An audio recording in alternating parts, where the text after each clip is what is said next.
నమస్తే, welcome to Disha TV. ప్రస్తుతం మనతో పాటు ఉప్పల శ్రీనివాస్ గారు ఉన్నారు. బీఆర్ఎస్లో కీలకంగా వ్యవహరించి తాజాగా కాంగ్రెస్లో చేరారు. కాంగ్రెస్లో చేరడం గల కారణం ఏంటి, మరిన్ని విషయాలు తెలుసుకుందాం. కాంగ్రెస్లో చేరారు, బీఆర్ఎస్లో కార్పొరేషన్ చైర్మన్గా మీరు సేవలు అందించారు. ఎందుకు చేరడం గల కారణం ఏంటి? మా పేద వయసుల కోసం తెలంగాణలో 33 జిల్లాలో దాదాపు 25 లక్షల మంది ఉన్నారు. దాంట్లో ఒక 60% 70% రెక్కాడితే గాడని తొక్కడని బతుకులు ఉంటారు.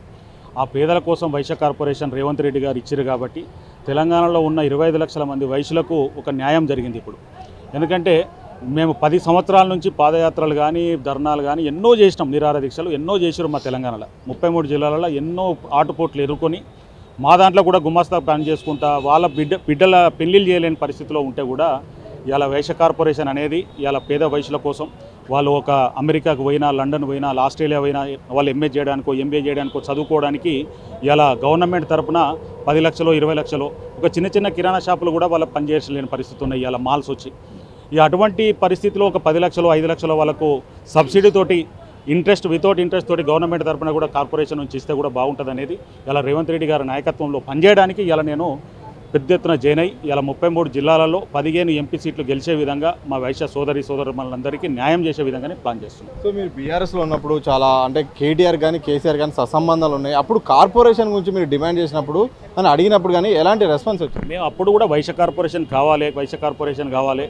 మా దాంట్లో కూడా వయసులు అనగానే కోటీశ్వరులు కాదు, లక్షాధికారులు కాదు, మా దాంట్లో కూడా చాలా ఘోరంగా ఉంటుందని కూడా కేటీఆర్ గారికి కేసీఆర్ గారికి ఎన్నోసార్లు కూడా చెప్పడం జరిగింది. కాకపోతే ఏంటంటే వేరే కులాలతోటి కార్పొరేషన్లో లింక్ ఉన్నదని చెప్పేసి కొద్దిగా దాన్ని దాటవేసే పరిస్థితులు ఉంది. ఎందుకంటే మేనిఫెస్టోలో కూడా రెడ్డి కార్పొరేషన్ వైశ్య కార్పొరేషన్ కూడా పెట్టిరన్న మనం కూడా పెడితే బాగుంటుంది, వయసులందరికీ కూడా న్యాయం జరుగుతుంది, రెడ్డిలందరికీ కూడా తెలంగాణలో అగ్రకులాలు ఉన్న వీళ్ళిద్దరికీ కూడా ఇలా. ఎందుకంటే వయసులో తలుసుకుంటే ఒక్కొక్క వయసుడు ఒక చిన్న కిరాణా షాపు 100 ఓట్లతోటి సమానం, ఒక రైస్ మిల్ కానీ ఆయిల్ మిల్ కానీ దాల్ మిల్ కానీ ఇవన్నీ ఒక 500-600 ఓట్లతోటి సమానం ఉంటుంది. కాబట్టి వయసులు శాసించే స్థాయిలో కూడా ఉంటారు. ఇలా ఇక్కడే కాదు, తెలంగాణలో కాకుండా ఇలా ఇంటర్నేషనల్ వైశ్య ఫెడరేషన్ నుంచి నేను 28 రాష్ట్రాలలో వర్కింగ్ ప్రెసిడెంట్గా పనిచేస్తున్నా. అగర్వాల్స్ కానీ, జైన్స్ కానీ, గుప్తా కానీ, ఖండల్వాలా వీళ్ళందరూ కూడా ఇలా. ఎందుకంటే వాళ్ళ దగ్గర వాళ్ళు ఒక్కరు చెప్తే ఒక 100 ఓట్లు 200 ఓట్లతోటి సమానం. కాబట్టి ఇలా వయసులకు న్యాయం జరిగితే బాగుంటుందని చెప్పేసి చెప్తే కూడా కాలేదు. కానీ ఇవాళ రేవంత్ రెడ్డి గారి నాయకత్వంలో 6 గ్యారెంటీలు ఏదైతే ఉన్నాయో మా ఎస్సీ ఎస్టీలకు బీసీలకు మైనార్టీలలో కావచ్చు, అగ్రకులాల పేదలకు కావచ్చు న్యాయం జరిగే విధంగా ఉంది. తెలంగాణ రాష్ట్రంలో ఒక యువ నాయకత్వం ఇలా రేవంత్ రెడ్డి గారు. ఇలా నేను ఫస్ట్ కూడా కాంగ్రెస్ పార్టీలో ఉంటే నేను పీసీసీ సెక్రటరీగా ఉన్నా, నేను యూత్ కాంగ్రెస్లో పనిచేసిన, ఎన్ఎస్యూలో పనిచేసిన, నేను సిద్దిపేట ముద్దుబిడ్డను కాబట్టి సిద్దిపేటలో ఉద్యమాల గడ్డ కాబట్టి ఆ నుంచి ఇక్కడికి వచ్చిన కాబట్టి ఇలా బీఆర్ఎస్ పార్టీలో వైశ్య కార్పొరేషన్ కాలేదు కాబట్టి ఇలా కాంగ్రెస్ పార్టీలో వైశ్య కార్పొరేషన్ ఇచ్చినందుకు రేవంత్ రెడ్డి గారికి ధన్యవాదాలు చెప్తున్నా.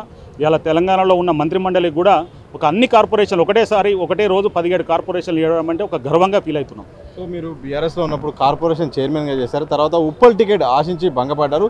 కాంగ్రెస్లో చేరిన తరుణంలో నేతలు కానీ మీరైనా హామీ ఇచ్చారా మీకు భవిష్యత్తులో మీకు ఎలాంటి పదవి విషయాలు కానీ? ఇప్పుడు రేవంత్ రెడ్డి గారి నాయకత్వంలో పనిచేసుకుంటూ పోవాలి. ఎందుకంటే నేను మీరు అన్నట్టు ఎల్బీనగర్ కన్నా ఉప్పల్ కన్నా ఒక ఎమ్మెల్యే అయితేనే అసెంబ్లీలో అధ్యక్ష అనడానికి ఇలా వైశ్య జాతి కోసం ఇలా పనిచేసే విధంగా. ఎందుకంటే నేను ఉప్పల ఫౌండేషన్ ద్వారా గత 25 సంవత్సరాలకి ఎంతోమంది పేద వధువులకు పుస్తమట్టెలు, చీర గాజులు ఎంతో మందికి చేస్తున్నాం, అడాప్ట్ చేసుకొని చదివిస్తాము. ఎస్సీ ఎస్టీ బీసీలలో మైనార్టీలో ఉన్న పేదలకు కూడా ఎంతో ఫౌండేషన్ ద్వారా చేస్తున్నాం.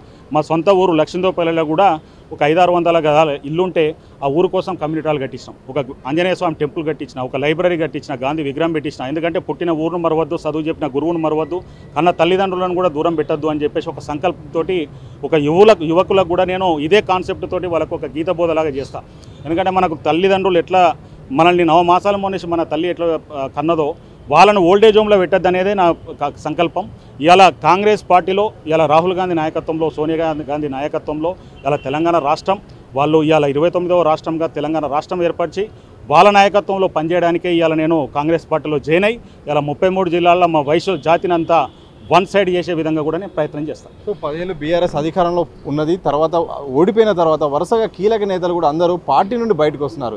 ఏం జరుగుతుంది బీఆర్ఎస్లో? అలాగే చాలామంది విమర్శలు కూడా వస్తున్నాయి, పార్టీలో పదవులు అనుభవించి ఇప్పుడు ఓడిపోగానే బయటికి పోతున్నారనే విమర్శలు వస్తున్నాయి. వాటికి ఏం సంబంధం? పార్టీలో ఇప్పుడు నేను ఎమ్మెల్యే ఎలక్షన్లు అప్పుడు కానీ, కౌన్సిలర్ ఎలక్షన్లో కానీ, జెడ్పీటీసీ ఎంపీటీసీ ఎలక్షన్లో కానీ నేను తెలంగాణ వ్యాప్తంగా ఎన్నో కాన్స్టిట్యున్సీ తిరిగినా. మన బై ఎలక్షన్లలో కూడా మునుగోడు కావచ్చు, దుబ్బాక కావచ్చు, హుజురాబాద్ కావచ్చు, ప్రతి కాన్స్టిట్యున్సీలో ఇంటింటికి పోయి దండం పెట్టేసి టీఆర్ఎస్ పార్టీకి ఓటేపించిన. కానీ ఇలా ఉప్పల శ్రీనివాస్ గుప్తాకే న్యాయం జరగలేదంటే ఇలా తెలంగాణలో నాలాగా ఎంతోమంది కూడా చాలామంది కనీసం రెస్పెక్ట్ లేదు, వాళ్ళ దగ్గరికి పోయి అపాయింట్మెంట్ ఇచ్చే పరిస్థితి లేదు, మాకెందుకు ఇంకా అని చెప్పేసి. ఇప్పుడు ఏదో మేము టూరిజం చైర్మన్ చేసినా అని చెప్పేసి నేను కేసీఆర్ గారిని మేము ఒక మంచిగా భావిస్తాం, మేము అట్లా కూడా కాదు. ఒక ఉద్యమ నాయకుడు కేసీఆర్ గారు మాకు పదవి ఇచ్చిండు, కానీ పదవి ఇచ్చిన దానికి కూడా మేము దానికి ఇచ్చిన దానికి మన టీఆర్ఎస్ పార్టీకి నేను ఒకటి ఇస్తే 10 వంతులు నేను డెవలప్ చేసినాం. ఎందుకంటే మా వయసులలో కూడా బీఆర్ఎస్ పార్టీకి సపోర్ట్ చేసే విధంగా కూడా పనిచేసినాం.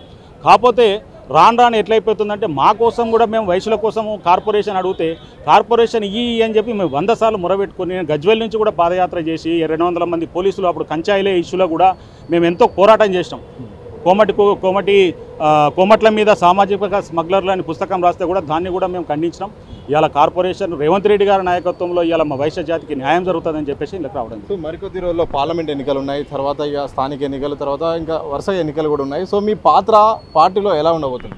100% ఇవాళ 15 ఎంపీ సీట్లు గెలవబోతున్నాం. ఎందుకంటే ఇవాళ దేశవ్యాప్తంగా ఇవాళ మోడీ గారి నాయకత్వం వద్దనుకొని ఇవాళ కాంగ్రెస్ పార్టీ రాహుల్ గాంధీని ప్రధానమంత్రి చేయాలనే ఒక సంకల్పంతో ప్రజలంతా కూడా ఉన్నారు.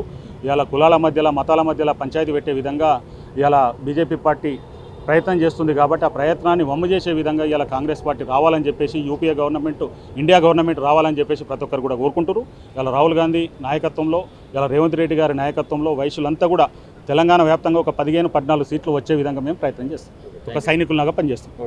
ఇది మొత్తంగా ఉప్పాల శ్రీనివాస్ గుప్తా గారు ప్రధానంగా చెప్తుంది. సో ఈ పార్టీలో బీఆర్ఎస్లో ఎంత కష్టపడినా మాత్రం కార్పొరేషన్ 10 వరకే ఇచ్చారు, కానీ ఎమ్మెల్యే టికెట్ ఆశించాను, పార్టీకి ఇచ్చిన దానికంటే ఎక్కువ చేసినప్పుడు కూడా సరైన గుర్తింపు దక్కలేదు. అందుకోసమే మరోవైపు వైశ్య కార్పొరేషన్ ఇవ్వడంతో సీఎం రేవంత్ రెడ్డికి రుణపడి ఉంటాను, తప్పకుండా కాంగ్రెస్కు మరింత సేవ చేస్తాను, భవిష్యత్తులో మా యొక్క కులం ఓటు అలాగే మరింత ఎక్కువ కాంగ్రెస్ అభివృద్ధి కోసం కూడా నా పాత్ర ఉంటుందని కూడా ఉప్పాల శ్రీనివాస్ గుప్తా గారు స్పష్టం చేసిన సందర్భాన్ని చూడొచ్చు. కెనపర్ సమాజంతో సతీష్ దిశ టీవీ, గాంధీ భవన్.